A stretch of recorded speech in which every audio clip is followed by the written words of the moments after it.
Don't get any visa. Don't get any visa. Don't be convinced to get any visa apart from a Z visa. You can't get a business visa. You can't get a tourist visa. Only a Z visa. Unless you want to do It Will End in Tears, an episode of It Will End in Tears, then you'll get any other visa. Hi Bolovies, welcome to Community Living with your girl Malebu. If you're new to the channel, please remember to subscribe, and if you're stopping back by and continuously supporting the channel, you know the jingle by now, so sing along with me. Welcome back, welcome back, welcome back. Thank you for liking, commenting, sharing, and subscribing. We're on our way to 25,000 subscribers, and I really just love each and every one of you Bolovies, and thank you for clicking that subscribe button. We're sure not going to disappoint when it comes to the content, premium, nothing else. This year is the year that we take it up a notch, and we are going to be covering the topic of moving to China to teach English, right? So basically, what are the documents that are required, what is the process for attaining those documents, and maybe even the let's just say the turnaround times that you might expect to encounter as you go through this process of applying for various documents, which bodies you're going to be applying to for these various documents. So that's what we are covering, and we're also covering the new process. So this is the new process because there has been a change in how the process used to be. So if you are someone that maybe saw older videos, you might also still need to tune in because there is a bit of a change. All right, so let's get started. But before we head on to that side, we're going to start off in prayer. Papa, we come to you in the mighty name of our Lord Jesus Christ. Bless the person that is joined. Papa, help them with the decision that they're about to make as to whether or not they should move to China to come and teach English online, or if this is a decision that maybe might be not suited for them as well. So help them, Papa, to make this decision and know that you are with them in whichever decision that they're going to be making. And we are thanking you, Papa, for this desire that you've placed in their heart. May you help them to be able to achieve it from start to finish, and may you help them to have the resources to achieve it from start to finish. In the mighty name of our Lord Jesus Christ. Amen. So that was the prayer. So as mentioned, we are covering the documents you need, the process that you're going to follow in terms of getting these documents, and the various bodies that you have to use in order to apply for these documents, and also the turnaround time. So first thing, which documents do you need in order to teach English in China? So you need 3 documents from a South African perspective, right? So, or from whichever country you're in, because you might not be South African. There are various other countries apart from South Africans that are allowed to teach English in China. So if you are someone that knows that your country is allowed to teach English in China, then do continue listening. But if not, yeah, there has a lot, but I'm not gonna say what it means.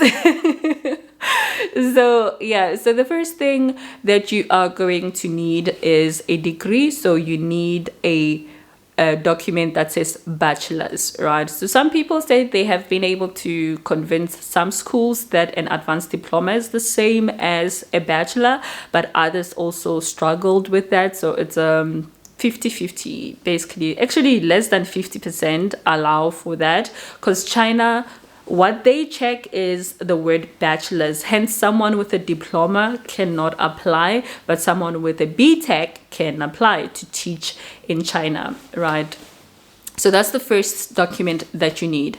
You also need what is called a police clearance certificate. So you might be confused and think you can get like a another type of certificate from elsewhere in different bodies that help with criminal records and stuff like that, but there's only one particular organization or body that actually issues out official South African police clearance certificates, and we'll talk about who it is later on. But for now, what you need to know is that you need a police clearance certificate. Thirdly, you need 120 or let's just say plus 120 hours TEFL certificate. So it can definitely be more than 120 hours. So it can be 150, level 5, all those good credits that you got for your TEFL certificate, but it can't be less than 120 hours. So you can get a free one from Teacher Record. The link is in the bio. The link is in the description. I'm used to saying link is in the bio. Or if you're not comfortable with a free one, you can also get one from TEFL Universal. The link is also in the description box. So those are the 3 documents that you need. But before you even start with applying to get these 3 documents and to these various bodies, what I will recommend that you do is that you get tested for HIV. Okay, so China does not accept teachers or people to come and have work permits that are HIV positive. So everybody that's in China, you sort of know their status, unless they fake the results, which I'm not going to get into fraud, because that's fraud, that's illegal things.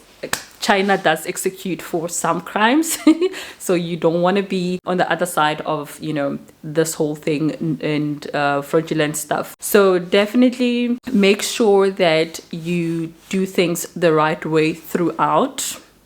Okay, so yeah.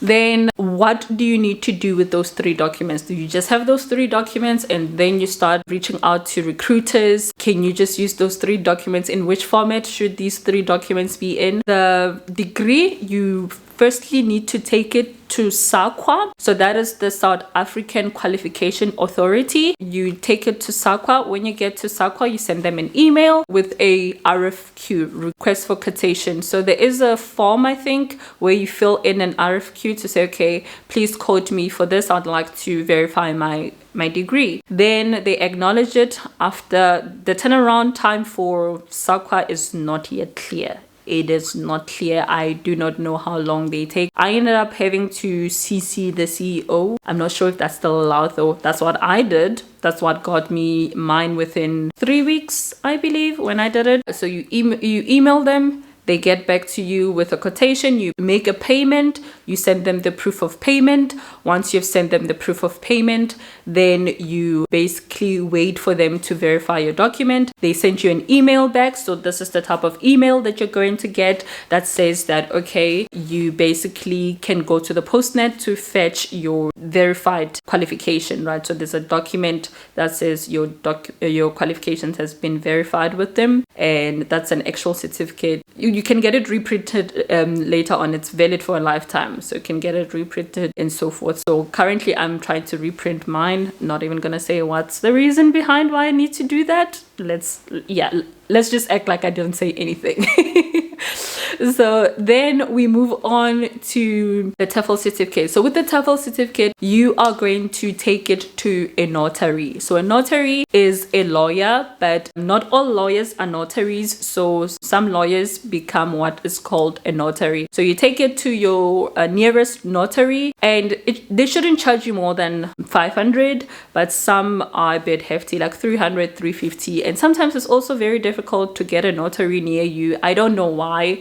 I ended up having to go all the way from Pretoria to Randburg, and I got it done for $100, right? So I don't know if I still have their contacts. If I still have their contacts, I'll put them in the description box, or I'll put them somewhere in the screen as well. Oh, the email that I used, because I did email them. So yeah, I'll try and find their email. If I can't, yeah, you'll just have to search for it elsewhere. Then the last one is the police clearance certificate. So you go to your police station, local police station, depending on where you are based. So I'm going to give 2 scenarios. If you are not around Gauteng, right? If you're outside the Gauteng province and it's not easy for you to get to the Gauteng province, this is the route that you're probably going to take. So you're going to go to your local police station. They will do the fingerprint thing. Then you pay 175, which is what the CRC needs in order for them to verify or to basically check your criminal record. Then you give it to the police officers. They will take it, or you can maybe do it by yourself with a courier and send it to CRC, right? So yeah, 2 options under the one option that I spoke about. So either you send it via courier straight to CRC, or you wait for them to go and hand it. And this timeline extends due to whatever personal things that they, what are they called, not personal, internal admin that they have within the police station. So if the police station goes to the CRC once every month, it means that maybe you are applying on the 1st, but they're only going on the 31st. Then your document is just going to be chilling at the police station, because the police officers cannot do the verification or cannot check your fingerprints. It's just going to be chilling, gathering dust up until they take it to CRC. Hence I said, okay, you can courier it maybe to CRC and then, you know, don't get them that much involved. Then the other one is you going physically to the CRC. So if you're someone that can go to the Gauteng province, because the CRC has an office in Francis Bad, I think 240 something, 249, 250, somewhere there. Don't quote me on the number, but it's definitely Francis Bad. That's where you go to the Criminal Record Center in Pretoria. So there's only one CRC within the whole of SA. So all these fingerprints from all over SA, they all go to one center. They do work 365 days, 24/7 from what they're saying, but I always go during working hours, so Andias. So if you go there and they're closed, don't quote me on the fact that they said that they work 365 days. It's not me that said that. They said that. Then you go there, you hand in your fingerprints. They will ask for the proof of payment that you paid your 165 francs, and then you basically wait for an SMS. If you're in Pretoria, still go and check. It's not going to change when they're going to have it out, but it's just a prompting to say, what can I do? What can I do? What can I do? What can I do? Da, da, da, da, da. All of that. They'll tell you, you should have applied when you applied. But when you try again to apply when you're applying, they'll tell you, no, there's nothing that you need to attach. It will take however long it will take. And for me, on average, it always took less than 8 weeks. So it will take plus minus 6 to 8 weeks to come out. And then, as I said, SAQA, I'm not sure how long it's gonna take. The TEFL certificate, it's a 1-day service. You go to the notary. Oh, I didn't finish with the TEFL certificate. You go to the notary. After the notary, you go to the High Court to get it apostilled. Then you are done with the TEFL certificate. So once you have your police clearance and you have your verified degree by SAQA, you take these two documents and you take them to DERCO or DERCO, however you want to pronounce it. So I think that is Department of International Relations, something. Yeah, CO. I don't know what the CO stands for. But they are the ones that are going to apostille both your police clearance and your verified degree, right? And once that is done, you are basically done with what you can do on your end. Some schools might expect you to do medicals, some schools might not, right? So that it's up to the school. So it is up to you how you want to do your medicals. You can do it at a private institution or a public institution. I went the private institution route, and yeah, it took me about 2 days to finish everything that I needed to do. I don't know why I couldn't do it in 1 day.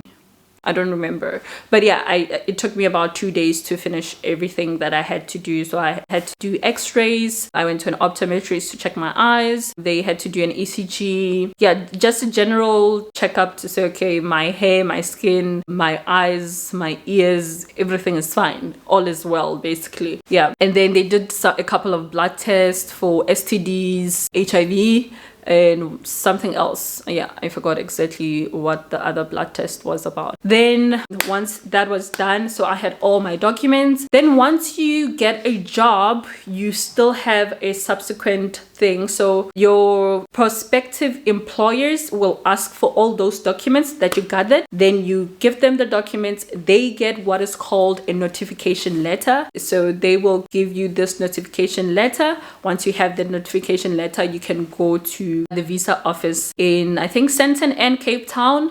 So you choose whichever one you want to go to. So when I was doing it, the process was that you needed to book an appointment. Right now they have walk-ins, but you do need to fill in an online application. There's an online application that you have to do. You fill in the online application. Then once you are done, you go there there are a couple of documents, or they tell you which documents to print out before. So they need them in color as well. If you print them in black and white, unfortunately, you'd have to find like a postnet. There's a postnet downstairs to go and print these things. So just to make sure that, you know, there are no delays, and you just go right through, print everything in color, print the things that they say they want you to print. It's not a lot of things. They no longer want those documents that you use to apply for the notification letter. So they're not going to want your degree, they're not going to want your TEFL, they're not going to want your police clearance. They just want the notification letter, and I forgot what other things that they needed, right? So but you print everything in color, your passport in color, and all of those things. Then you take them to the visa center,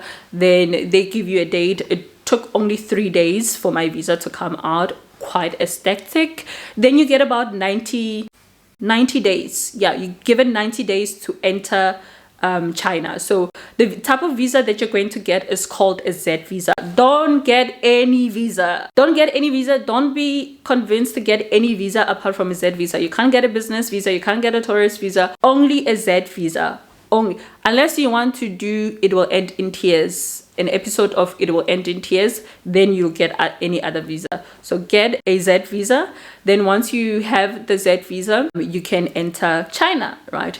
Enter China. Make sure you bring your original documents, all of your original documents, the ones you authenticated, your actual degree, your actual stuff, right? So some schools, they end up, like the PSP is going to need your actual degree and stuff like that. When you go there, then they apply for a work permit. Okay, maybe I'll show you my work permit here because I do have a picture. So the work permit looks like this. Then also you get a residence permit, right? So my passport has a residence permit within it. So that allows me to go in and out of the country as much as I want. Hence, I was able to go to South Korea and come back because I have a residence permit within China, basically. So that is it when it comes to the start till the end of documentations that you need to work and live in China.